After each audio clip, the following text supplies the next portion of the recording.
La scuola ha fatto tutto ciò che era in suo potere fare per poter garantire il diritto all'istruzione di questa studentessa. La dirigente scolastica dell'Istituto Sartor ha voluto spiegare lei stessa quello che in questi mesi la scuola ha fatto per Elena, anche agli studenti rimasti in classe durante la mattinata, mentre altri erano usciti per portare alla compagna la loro solidarietà. La scuola ha attivato il progetto di istruzione domiciliare, così come previsto dalla normativa.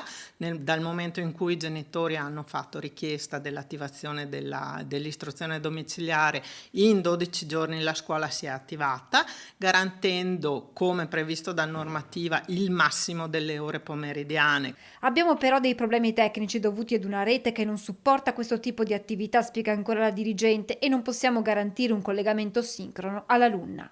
Non abbiamo una connessione che tenga al mattino. Abbiamo tante classi, abbiamo una rete che purtroppo dà grossissimi problemi.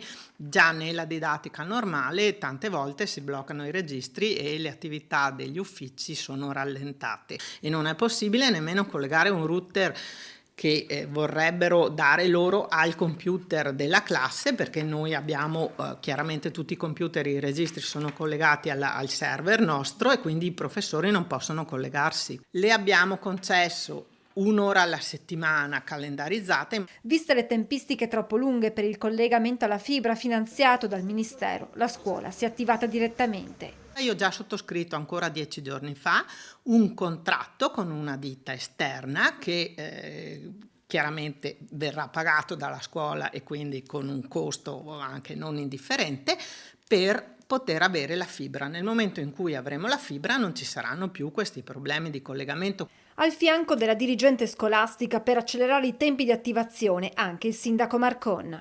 E accelereremo la procedura perché stiamo cablando la città un po' tutta, anche in quelle zone che chiamano il fallimento di mercato. In quella del Sartor siamo prossimi, ora cercheremo di attivarci in modo tale di far, per quel che sarà nelle nostre possibilità, la dovuta pressione perché si acceleri